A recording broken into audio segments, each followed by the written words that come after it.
Barrio cree en el futuro perfecto y desde Conexión Abierta lo propone todos los miércoles a las 11 horas. Una manera positiva de conjugar el tiempo. Futuro perfecto con Silvia Fernández Barrio. Acepto el destino y será lo que tenga que ser. Acepto el destino.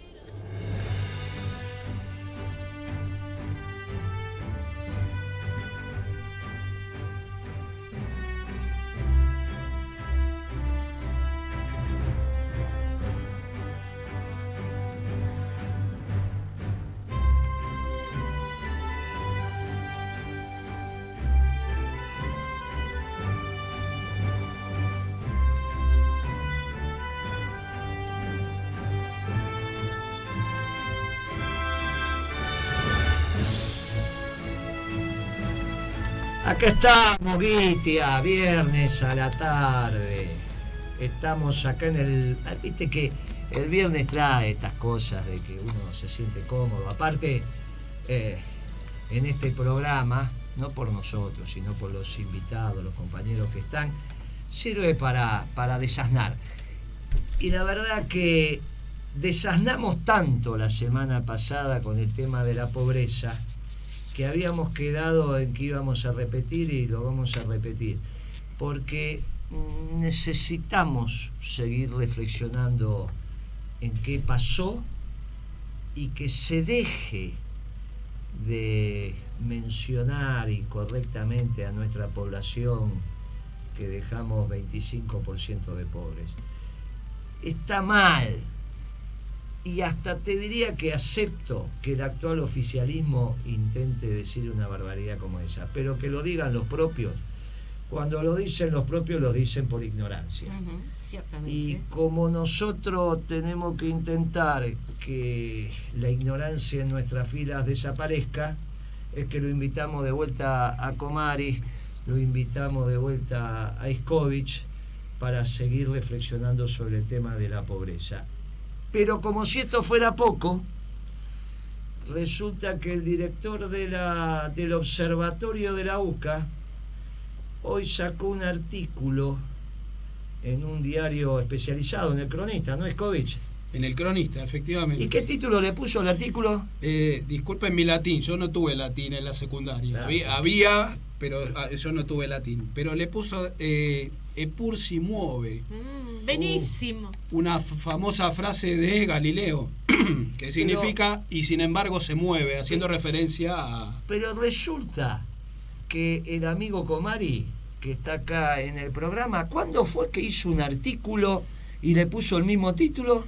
Hoy es 9 de septiembre del 2016. Sí. Hace exactamente 5 años, el 8 de septiembre de 2011, Comari hizo un artículo discutiendo estos temas de pobreza ya en ese entonces y le puso el mismo título. Es decir, que parece ser que a Salvia le quedó el título y el artículo de Comari dando vueltas por la cabeza y lo trajo ahora a la memoria, no sé si no recordándolo o copiándolo, honrando a Comari que lo habrá desasnado en unos cuantos temas, digamos. Es impresionante. El director de la del observatorio, que dice que es un experto, que bla, bla, bla, hoy publica un artículo con el mismo título que publicó Comari, que te tenemos acá. ¿Le vas a cobrar derecho de autor o lo dejás? No. Lo dejá, porque si no le cobra a Galileo, si no, a ver si todavía se cobra a Galileo a vos. Pero es bárbaro este. Es notable. Es notable. Pero no son solo las cosas que pasaron, porque también tuve el placer de que el gordito chanta ese de la nata, que es más chanta que gordito, y le hizo un reportaje al actual presidente. Y otra vez habla de mí como el día que asumió. El día que asumió dijo, y acá no va a haber un moreno. Me acuerdo, y yo le hice un afiche que decía gracias. Pero, ¿y ahora qué dijeron eso? Que los voy a guardar, porque la Nata y Macri, qué dupla. A ver qué dijeron la Nata y Macri sobre Moreno. ¿Qué te acompañaron los empresarios cuando había que acomodar los precios post devaluación? Hay de todo. Hay buenos, hay malos, hay gente que se equivocó, dijo no está Moreno, aprovechemos, aumentó el 50%. Y ¿Pero te esperabas eso? Te digo esto porque, a ver, se Sí, supone, o la loco, gente no. supone que los empresarios están de tu lado de alguna manera. No, el ser humano está de su lado.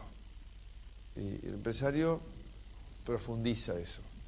Pero El ser humano está de su lado, ese es un pensamiento Me muy, encantó, muy profundo, me sí, encantó. muy profundo. Lo voy a tomar, lo voy a tiene tomar, una- lo voy a tomar. Tiene una claridad conceptual extraordinaria. Pero a mí el ser me- humano me- está de su lado. me- Pero no entendí, a ver, ese Moreno, ¿habla de Mariano o habla? A ver, ¿de qué está hablando? A ver qué dice. ¿Te acompañaron los empresarios cuando había que acomodar los precios post devaluación? hay de todo. Hay buenos, hay malos, hay gente que se equivocó, dijo no está Moreno, aprovechemos, aumentó el 50%. Hay gente que se equivocó, dijo no está Moreno, aprovechemos, aumentó el 50%. Aprovechemos, dijo no está Moreno. Aprovechemos, aumentó el 50%. Aprovechemos, no está Moreno. Aprovechemos, aumentó el 50%. No está Moreno, no está Moreno, no está Moreno, no está Moreno, no está Moreno, no está Moreno, no está Moreno. Sueña con usted, Ay, Moreno. Yo creo que Macri sueña con usted. Esto me lo acaban de hacer, yo no lo, esta parte de la producción no la tenía, pero la verdad, no, presidente, no insista. No voy a trabajar en un gobierno oligárquico, así que no siga insistiendo, no vamos. Aparte no se puede trabajar con usted, trabaja poquito, siempre estamos bostezando, para eso tiene el ministro. ¿Dónde está el ministro? El ministro está con el hijo en un viaje egresado en Londres y demás, pero si aceptás el trabajo, a lo mejor te podés ir a Villa Langostura todos los fines de semana. No voy porque los empresarios, vos viste cómo son, se abusan y aumentan un 50%. Bueno, Comari, gracias por estar. Iskovich, gracias por estar. Y me parece que vale la pena que echemos un párrafo sobre esta última encuesta que sacaron los señores, que te copia el título del observatorio de la UCA, porque empezó a decir que tenemos un serio problema con nuestros niños, lo cual es cierto, tenemos muchos niños que la pasan mal y eso para nosotros es un dolor muy grande, porque los únicos privilegiados, ¿quiénes eran, Guitia? Los únicos privilegiados. Moreno, los niños. Y los ancianos, muy bien, los ancianos y los niños son los únicos privilegiados. Sí, ya estamos llegando nosotros también. Decime, no te voy a pedir que hagas un análisis exhaustivo, porque obviamente recién la publicaron ayer, y bueno, pero ¿qué opinión te merece este último trabajo de la UCA, Comari? Me parece que es una continuidad de lo que ya vienen haciendo. El viernes pasado tocamos un poquito este tema, me preguntaba si pensaba que había errores de muestreo o había errores de otro tipo. Y yo te decía que yo sinceramente creo que hay una matriz política e ideológica atrás de cómo se confecciona el conjunto de la investigación y cómo se leen después los datos obtenidos, que hacen que encuentres lo que fuiste a buscar, ¿no? La neutralidad no existe en las ciencias sociales, uno siempre tiene que tratar de ser honesto, esclareciendo la posición, porque más allá que uno pueda trabajar con la más absoluta de las profesionalidades, la ideología se te cuela por todos los poros, particularmente si sos un economista, si sos un sociólogo, que entraste a tu profesión porque te interesa lo colectivo, no el ser humano ese que solamente le interesa lo de él, como nos decía el presidente, que yo creo que es toda una definición de cómo mira la sociedad, ¿no? El hombre, el lobo del hombre, es de los anglófilos, no hay ninguna duda. Exactamente. Entonces me parece que eso confronta con nuestra concepción filosófica, claro, de profunda raíz judeocristiana, donde dice que las especies que sobreviven no son las más competitivas, sino las más solidarias. Por eso es toda una definición la que dio el presidente. Pero bueno, que se emparenta con el hombre lobo del hombre. Pero bueno, estabas diciendo algo más importante. No sé si es más importante. No sé. Simplemente un comentario de cuál es el enfoque. Y por ejemplo, empiezan a aparecer primero la presentación, ¿no? En la presentación de la nota que hace Salvia hoy, da por sentado de que hay una pesadísima herencia que viene del 2015.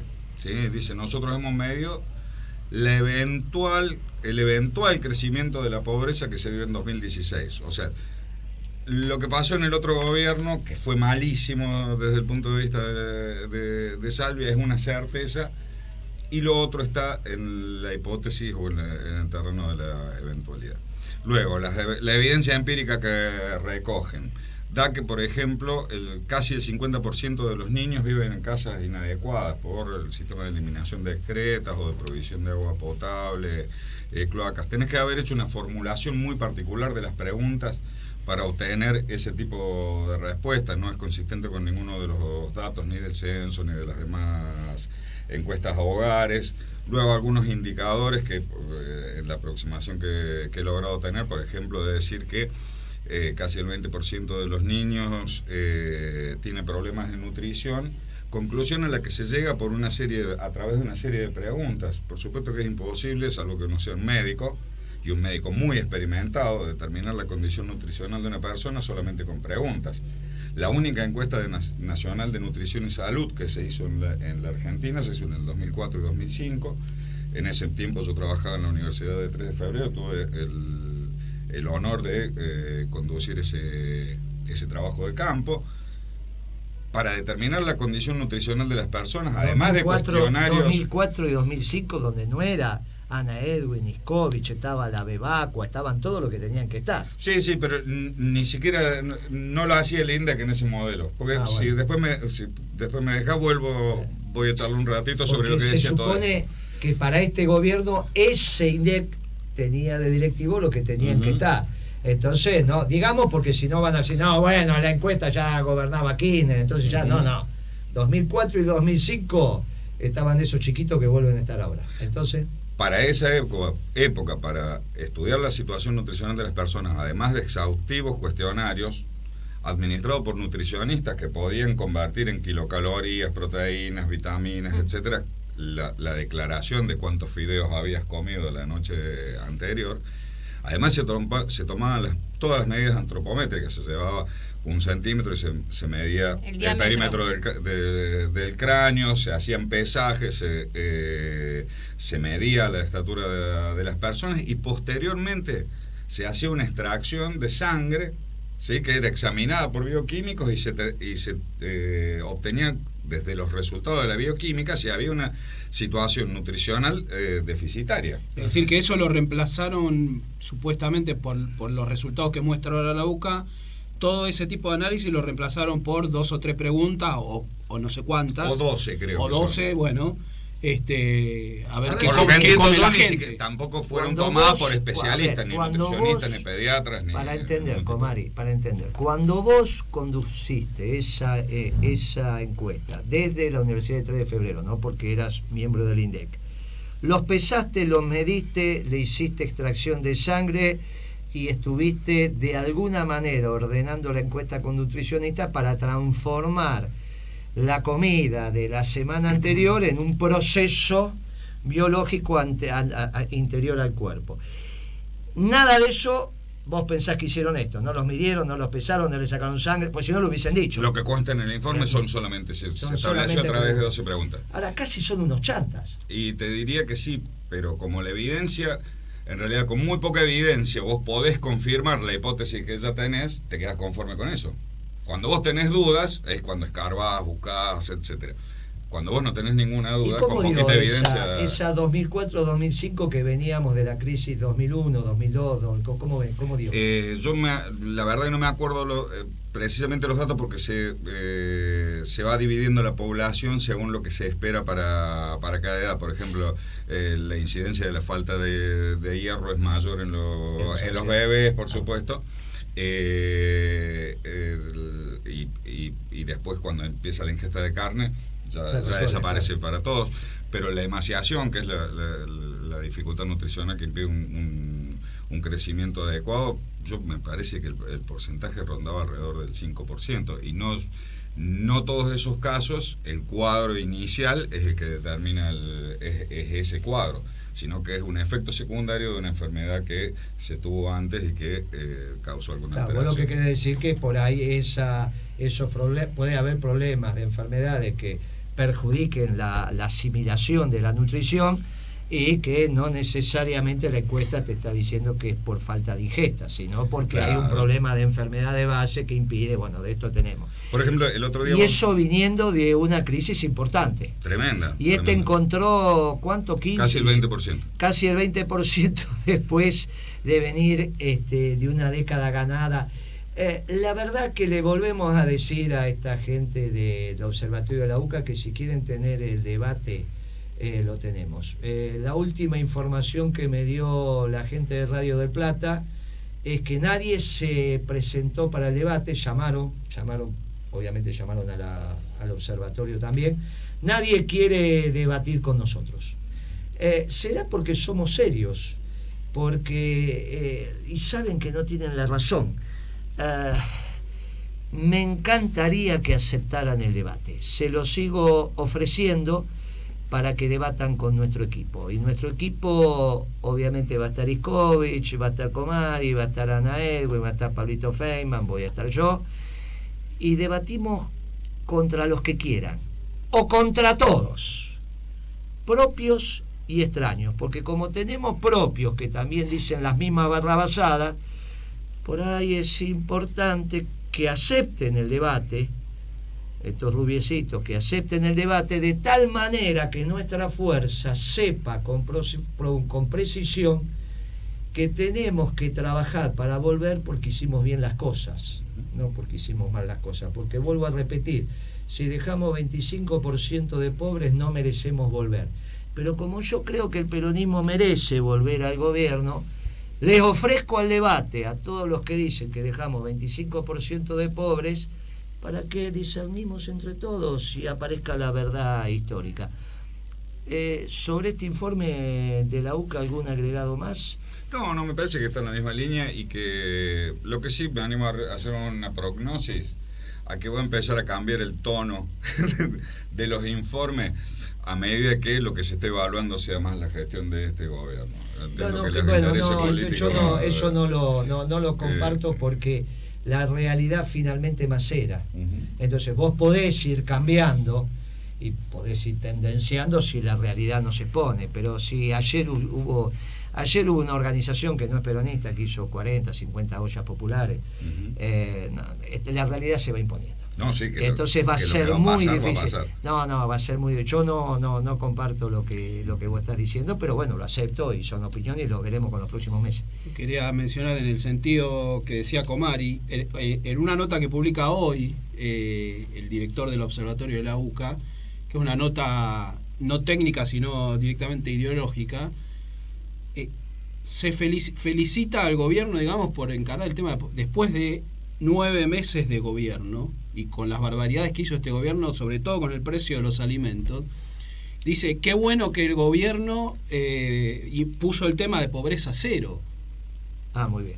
Entonces, digamos, la realidad, como decís vos, va para un lado y él va para otro, digamos. Muy bien, claramente. Bueno, veremos. Capaz que termina como Cormillot, siendo funcionario del gobierno y después poniendo sus productos en precio cuidado, pero dice, yo no voy a jugar mi prestigio por una lata de... Sobre todo si lo descubren, de si no lo dulce hubiesen de descubierto, batata. sí lo Yo creo jugaba, que sí, pero... que estos juegan el prestigio todo el tiempo, cuestión de llevarse un mango más.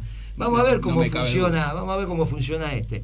No te creemos, Cormillot, no te creemos. La verdad que no le creemos a ninguno de estos y bueno, ¿qué va a hacer? Él es el gobierno legítimamente elegido y nosotros estamos haciendo lo que corresponde desde la oposición, que es el lugar que nos dio nuestra sociedad.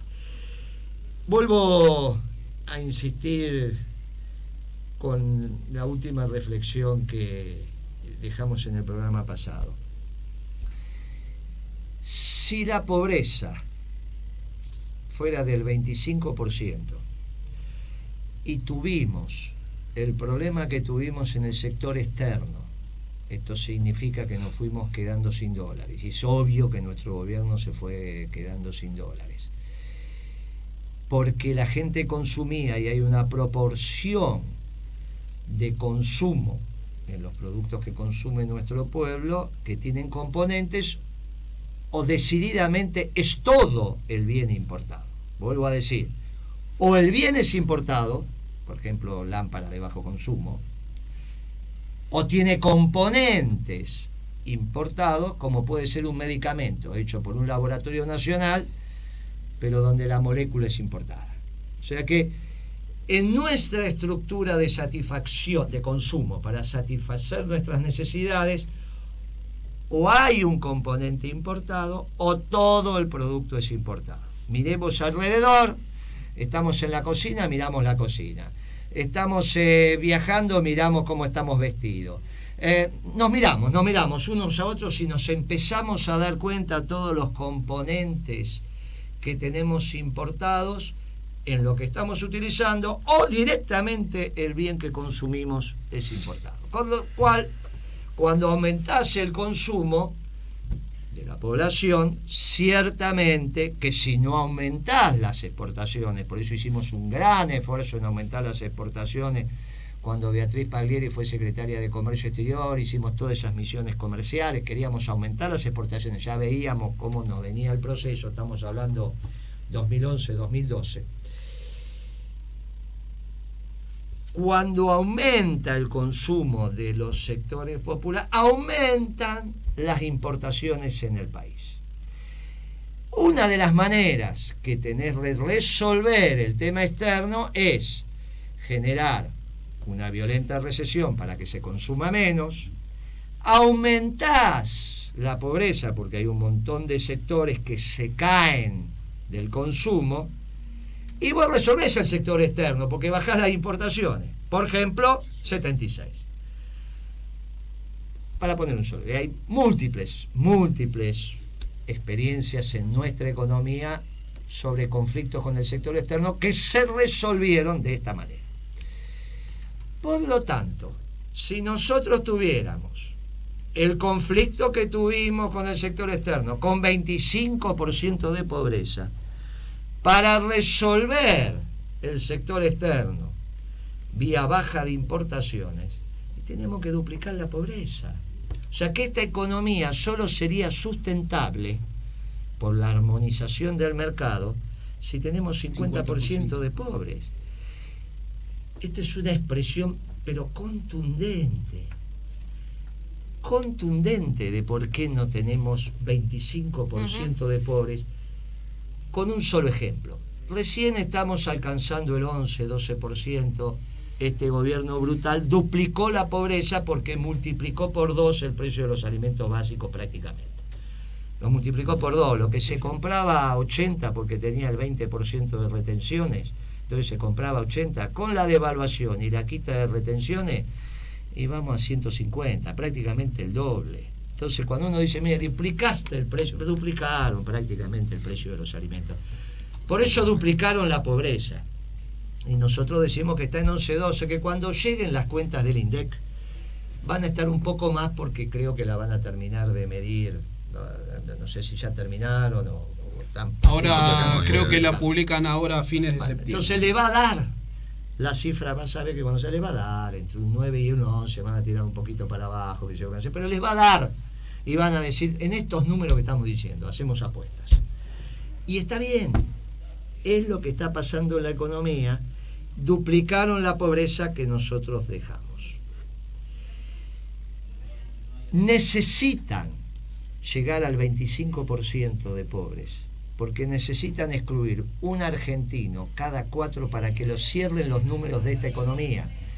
Entre lo que van a poder exportar, dado la competitividad que tiene hoy de la economía argentina, que ha bajado considerablemente producto de la revolución energética norteamericana, que ha bajado el costo de todas las materias, de todas las manufacturas, porque hoy cualquier producto manufacturero tiene más energía que mano de obra. Los norteamericanos tienen hoy energía abundante y barata. Es muy fácil de entender esto. Agarren el tarifario que acaba de difundir públicamente Aranguren ayer con las acciones de consumidores y toda esta semana, que estuvo difundiendo el tarifario para la audiencia pública en el próximo 16, y entren por internet y fíjense, el 1.000.000 de BTU, ¿cuánto se vende en Estados Unidos? Y se termina el debate.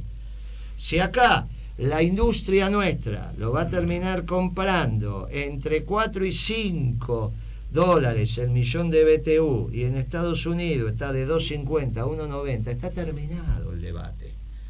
Cuando uno habla de la revolución energética norteamericana, los hechos son evidentes, ahí están.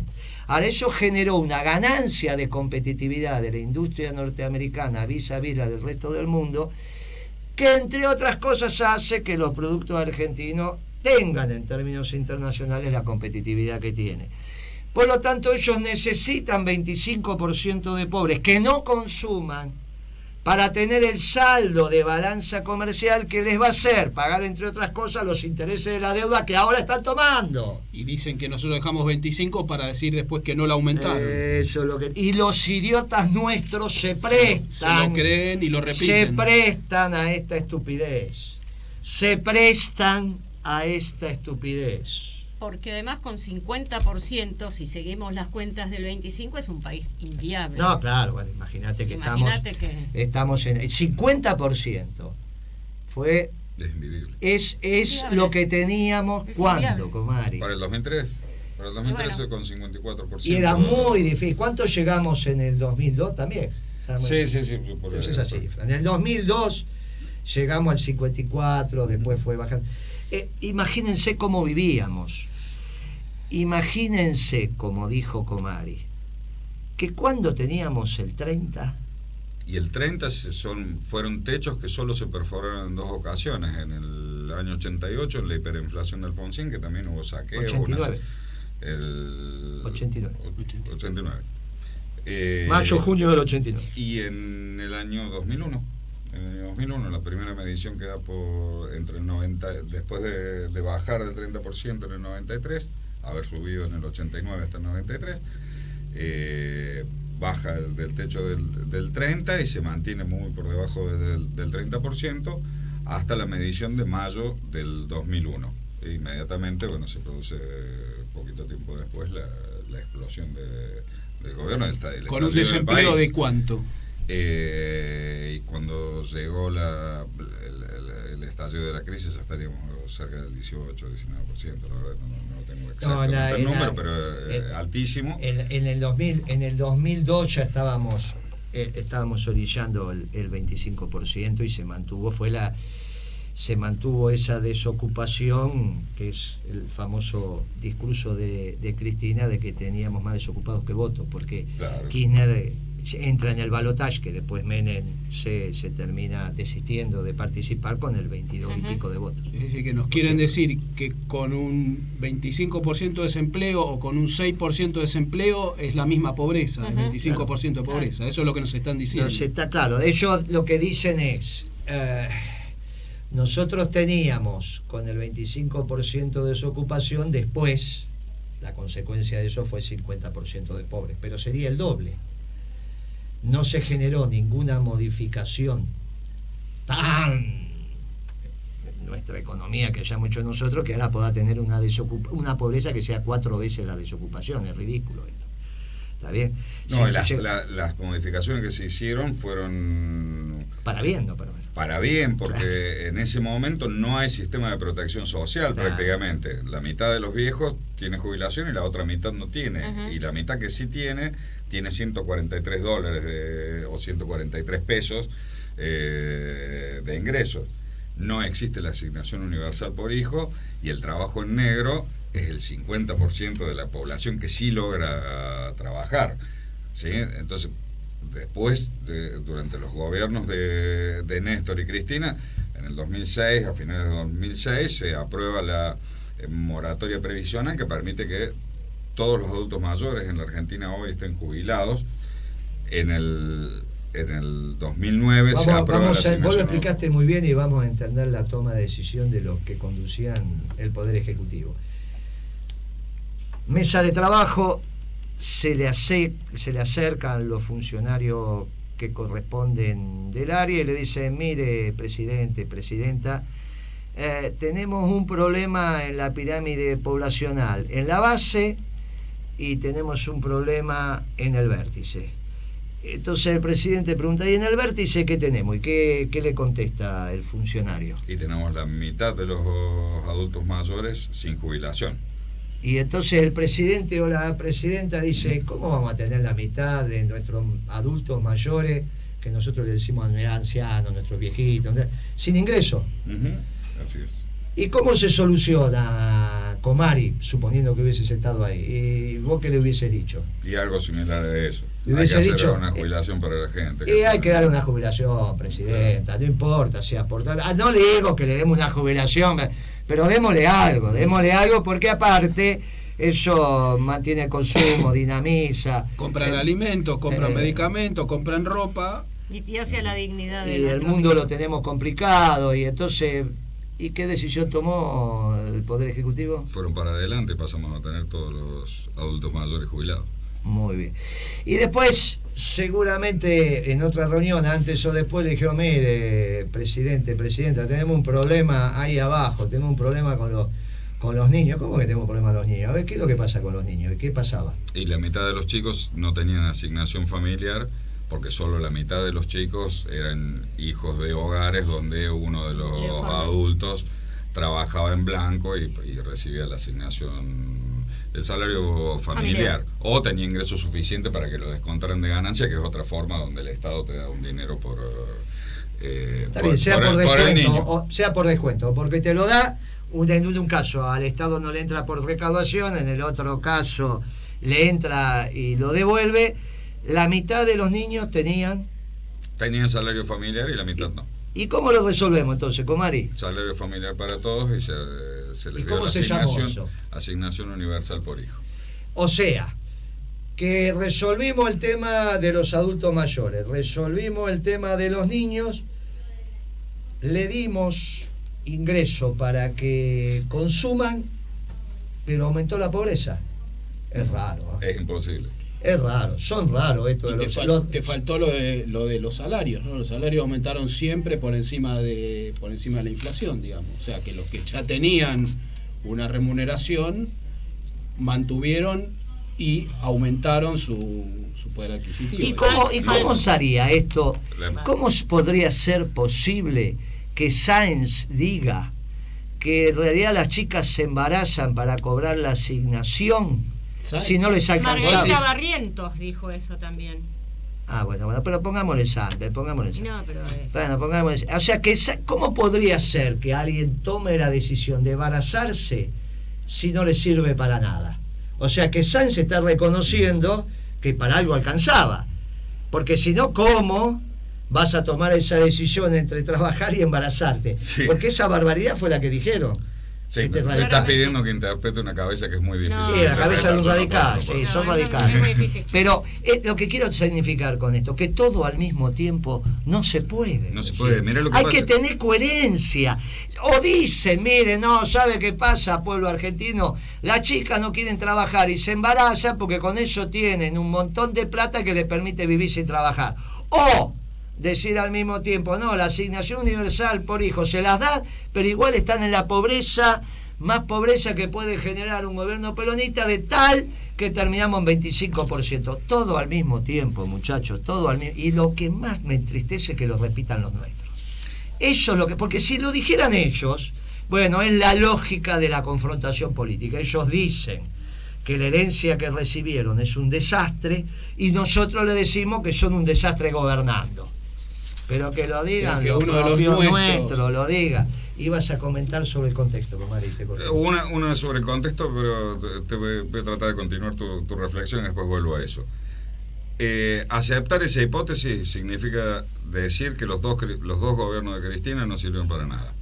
O sea, porque tomamos en el 2006, que no estábamos nosotros en el INDEC. La última medición que saca... Yo estaba en el INDEC, pero no en cargo de responsabilidad. Yo no estaba.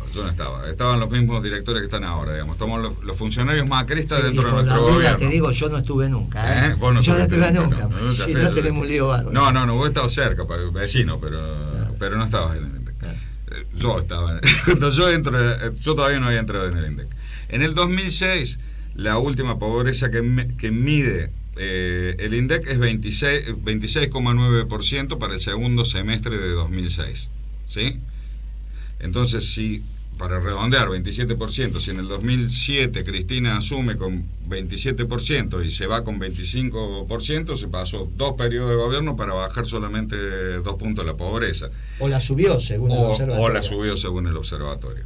Ahora, ¿qué pasó en este periodo? Desde el 2003 al 2006, la cantidad de puestos registrados en la AFIP, o sea, inscriptos por los patrones, que los patrones nos inscriben empleados para pagar impuestos sobre empleados que no tienen. Claro. En general lo que hacen es al revés. Tienen empleados y no inscriben, pero no que inscriben los que no tienen. Bueno, ¿sabés cuántas personas había inscritas en mayo del 2003? 4.900.000 trabajadores registrados. ¿Sí? Redondimos en 5, así la gente puede ir siguiendo la reflexión. 2003, 5 millones de trabajadores registrados. 2006, 7,5 millones de trabajadores registrados. 2015, 10 millones de trabajadores registrados. O sea, se duplica de punta a punta, se duplica la cantidad de trabajadores registrados. ¿Sí? Eso significa discutir la paritaria, que te llevan las asignaciones, que te pagan las vacaciones, que te pagan la licencia por enfermedad, etcétera, etcétera. Se duplica en ese periodo, ¿sí? Y se duplica la calidad de ese empleo. Entonces, para el observatorio de la UCA aumenta 2-3 puntos la pobreza. Claro. Parece que la política que proponen estos, por la inversa, es que mientras más desocupación tenés y menos sistema de protección social tenés, más baja la pobreza. Claro. ¿Sí? Porque no hay otra forma de leer esto. Crear empleo, tener protección social a la infancia y tener protección social a los adultos mayores genera pobreza, entonces la inversa también debiera ser. Pero además no se tiene en cuenta la accesibilidad, cómo aumentó la accesibilidad a la salud y a la educación en ese tiempo, que eso también, digamos. En general no interviene en las medidas, porque esta medida tiene una particularidad técnica que yo comparto con vos. No digo que intervengan estas medidas, pero digo que además de todos los beneficios sociales, digamos, aumentó cuantitativamente el acceso a la salud, a la educación. Imagínate que todos los chicos recibieran una computadora. ¿Sabes lo que significa en una sociedad que todos los chicos reciban una computadora? Pero hay pobres con computadora también, ¿no? Sí, se puede ser pobre con la computadora, efectivamente, pero se es más pobre si se es pobre y no se tiene la computadora. ¿Sí? Se abre una fractura social, una brecha social que es muy difícil de cerrar. Yo creo que el elemento central, o me parece que lo que es importante de rescatar, es lo absurda, que es la reflexión que mejorando todos los indicadores, es decir, tener las puntas de la pirámide poblacional cubiertos por el sistema de protección social y tener una situación en el mercado de trabajo de casi pleno empleo y crecimiento del empleo protegido, puede hacer crecer la pobreza. Eso no es posible. Sabes que ahora que me contás lo de las computadoras, ese tema empieza mientras yo era secretario de Comunicaciones. Y entonces me acuerdo que recibo a una delegación de Microsoft y algunos más, y entonces venían con la propuesta de que el Poder Ejecutivo les comprara una cantidad de millones de computadoras para repartir en las escuelas. Ellos estaban recorriendo todo el continente, prácticamente de México para abajo, estaban levantando pedidos, para que esto se entienda. Sobre ese levantar pedidos iban a juntar algunos cientos de millones de computadoras, las iban a mandar a fabricar, obviamente eso bajaba el precio y te las vendían. O sea, lo que hacías era comprar una computadora importada, que en realidad lo que terminó el diseño muy similar, porque lo que no tenía era disco rígido, lo cual está bien porque ibas a la nube, no hay ningún inconveniente, y de tal manera que eso se fabricaba en China, los sucesivos gobiernos lo importaban y era una manera de achicar la brecha digital. Ese era el argumento que me traían, y era un programa que había surgido en Miami, en Estados Unidos. Yo le digo que me parece interesante que díganme qué componente de esa computadora se va a comprar en la Argentina, se va a fabricar en la Argentina, que ese era el proceso de inserción industrial que quería tener la Argentina, no que quería fabricar la computadora argentina, sino que todas las computadoras del mundo tuvieran un componente argentino. Te estoy hablando de 2004. Me dice, no, bueno, eso no va a ser posible, nosotros lo que estamos ofreciendo, bla, bla, bla, bla, bla. El programa avanzó con sus más y con sus menos, termina siendo lo que después el ANSES termina comprando en un proceso de industrialización acelerado que hicimos de las netbooks que se hacían en Argentina, obviamente con componentes importados, etcétera, etcétera, etcétera. Y esto es lo que nuestro Poder Ejecutivo repartió. Estoy contando el origen de esto en el 2004, después, muchos años después, es lo que se termina haciendo en un programa con ciertos componentes argentinos de esas computadoras que se le daban a los niños. ¿Cómo termina esto? Viste que ahora quieren volver a importar toda la computadora para... Qué interesante. Vos sabés que cuando uno lee las noticias, ya es el déjà vu, pero al revés. Claro. Es interesante, pero tengo la cara del cubano norteamericano que me vino a ofrecer el que entráramos en el programa porque eso achicaba la brecha digital. Bueno, era correcto. Lo que no era correcto que nosotros no utilizáramos esa demanda necesaria del mercado argentino, al margen de que sea el sector privado o el sector público, para iniciar un proceso de reindustrialización. Nosotros lo hicimos, con sus defectos, sus virtudes, pero lo hicimos. Y ahora están haciendo exactamente lo contrario. Pero me pareció que valía explicar el problema es que esto estaba en el libro mío, el relato del modelo, otros lectores más que no me lo van a comprar porque ya no sé de qué voy a vivir, vamos a tener un problema serio. Te lo vamos a comprar. Te lo van a comprar, se va a presentar en la Feria del Libro del año que viene. Qué divertido que va a estar esto. Esa Feria del Libro del año que viene sí que va a estar divertido. Vos sabés que había algunas canciones que reflejaban cuando la pobreza se empieza a instalar y continúa en nuestro país. El tango refleja eso. El tango refleja, pero con una claridad pristina, una sociedad que tenía una pobreza estructural importante. Y nuestra música popular decía, ¿qué decían esos tangos cuando querían reflejar esa sociedad pobre? A ver. Lo que me queda de vida quisiera poder gozarla, pero ¿cómo se hace, hermano, si la guita no te alcanza? Yo cenaba con Balmón, después el de Dama Juana, ahora Aguas Argentina en la mesa me acompaña, hasta que un día la corten porque no puedo pagarla. Siempre algún fin de semana salía a morfar afuera, y ni te cuento, Pirincho, si acertaba las carreras. Esa noche escuchar tango y a milonguearlo también.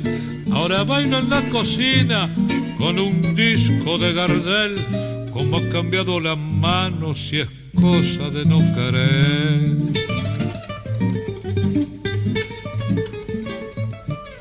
Mi mujer no es blanca cota, pero siempre cocinó que un puchero de gallina o una paella al carbón, mollejitas al verdeo, ranas a la provenzal, pero todo está tan mal que te lo juro por vos, con la excusa de la gordura, mate y galleta de arroz.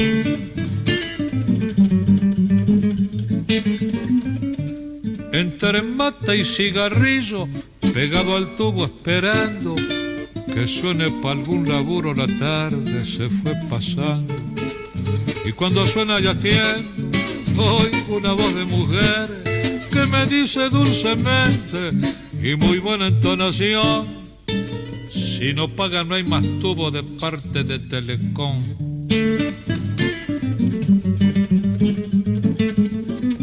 Ayer me escribió Edenor y antes de ayer Metrogas y de Aguas Argentina hace un ratito nomás.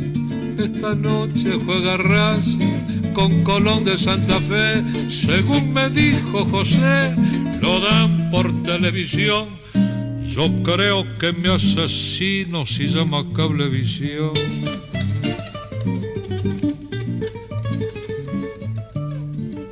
Ya no se puede vivir con tantas preocupaciones.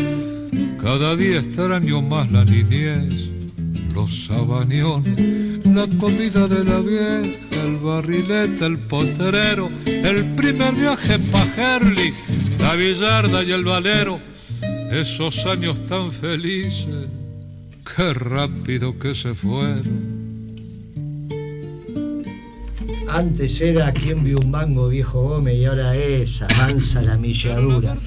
Claro, la verdad que pegó duro, está describiendo la sociedad, Iscovi, ¿qué pensás? Está describiendo perfectamente porque es lo que nos pasa a muchos, que uno va sustituyendo primeras marcas por segundas, que va viendo qué hace con el plan de la prepaga, que va viendo que los que fuman el tema del precio de los cigarrillos, no por una cuestión de salud, sino por una cuestión económica.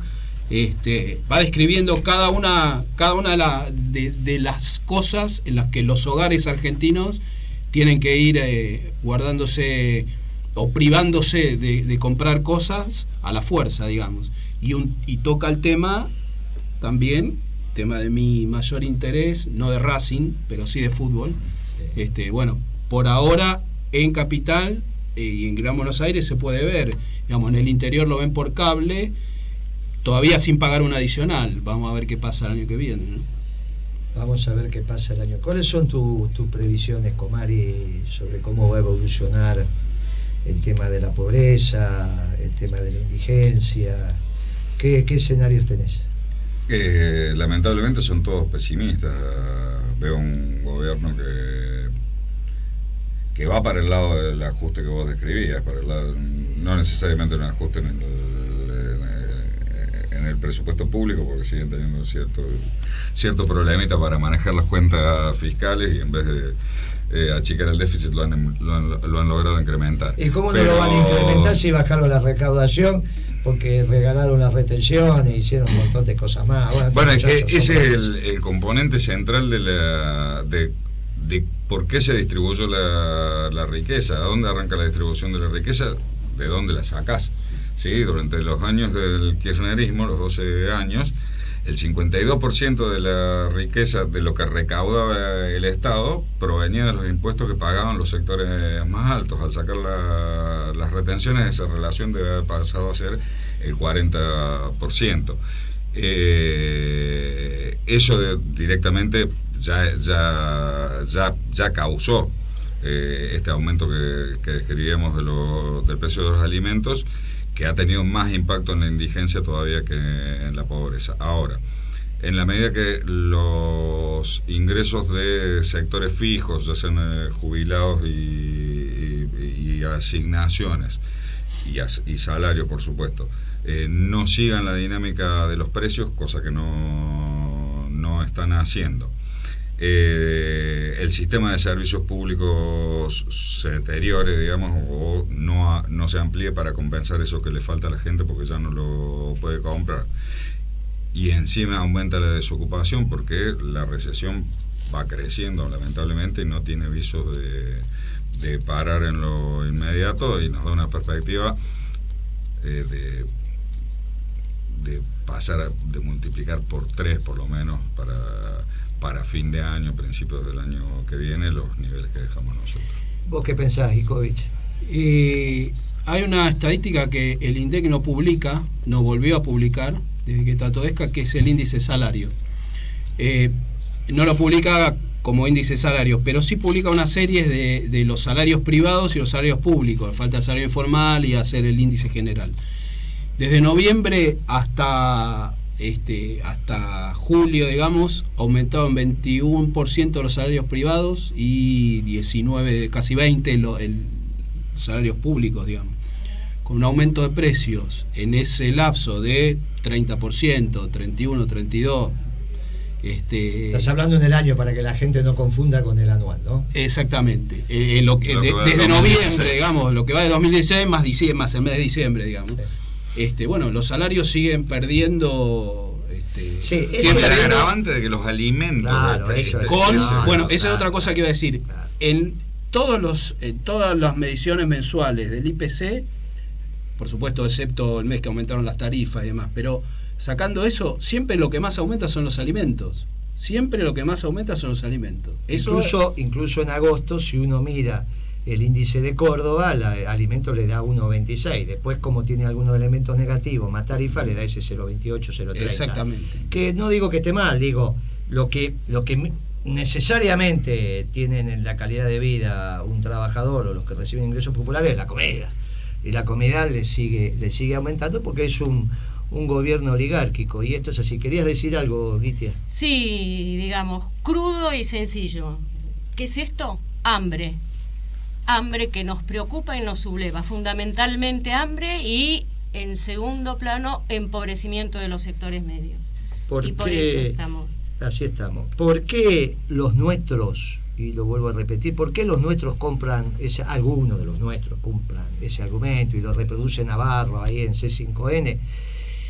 ¿Y por qué es políticamente correcto no hacerse cargo de las cifras del INDEC? Porque vos sos un negrito, Comari. Entonces, ¿cómo van a decir lo que dice un negrito? Del interior. Encima del interior. Entonces, ¿cómo van a decir que las cifras son las del INDEC? Claro, como es políticamente correcto decir que el INDEC mentía, porque así lo dijo Mañeto a través de sus voceros, se llamen como se llamen, entonces tienen que decir que el INDEC hizo las cosas mal. Pero claro, fue la presidenta la que dijo en la FAO que la pobreza era la que decía el INDEC. Ellos, al decir que el INDEC no está dando las cifras correctas en la pobreza, desestructuran todo el modelo en términos estadísticos, porque no les cierra más. No les cierra, al decir que la pobreza está mal, no te cierra la desocupación, no te cierra la subocupación, los ingresos, la distribución del ingreso, que llegamos casi al 50-50, como lo marcabas vos, Iskovich, todo claro, pero como no piensan. Les empieza a ser inconsistente absolutamente. Porque uno piensa, no, mirá, los negritos son los que no piensan, los rubiecitos piensan. Viste que si vos ponés un negrito y un rubiecito, no, al rubiecito lo mirás atentamente, al que diga pavada, y al negrito lo mirás con desconfianza. Claro, los rubiecitos empezaron a hablar pavadas, empezando por Lustó y terminando con ese concejal de San Martín que fue al programa de Navarro a hablar pavadas. Y terminaron desestructurando en términos estadísticos la década ganada. El INDEC fue una de las grandes batallas que dio el gobierno nacional y popular, y porque impidió que siguiera mintiendo para que los que tenían los bonos que ajustaban por ser y muchos otros más se llevaran la que no correspondía. Porque eran los famosos ladrones de guante blanco. Pero claro, la cosa es al revés. Ellos te empezaron a señalar con el dedo, y Alberto Fernández, que era el que se tenía que ocupar de explicitar públicamente esto, porque esto a mí me lo dijo Kirchner, de este tema se ocupa Alberto Fernández, él es el que va a transmitir la claridad a la sociedad, no la transmitió. Y no la transmitió porque no la quiso transmitir, porque en realidad le decía jefe a Mañeto. Finalmente Alberto Fernández lo conocemos todos, y sobre todo los porteños, los peronistas de la capital, sabemos quién es. Pero bueno, así se escribe la historia, y sería muy fácil si fuera un camino lineal.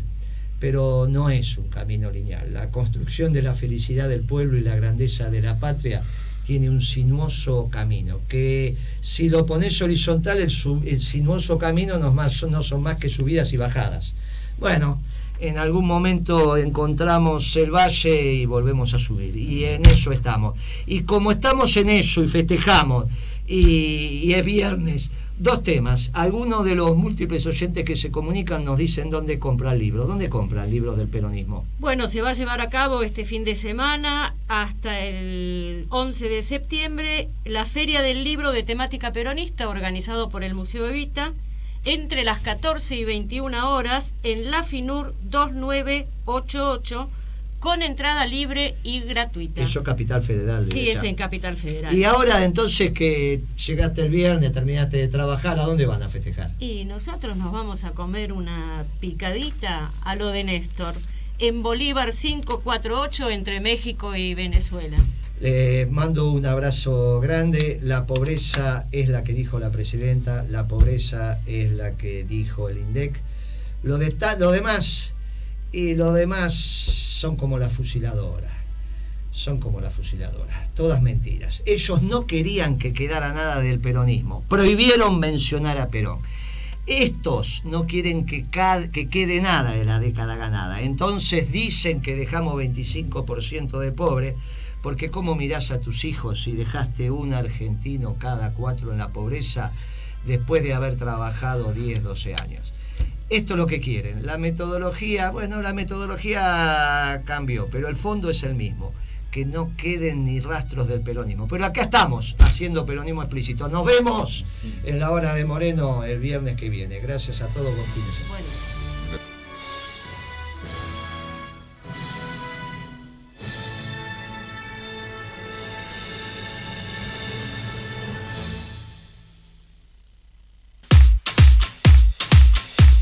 Desde la ciudad de Buenos Aires, transmite Conexión Abierta.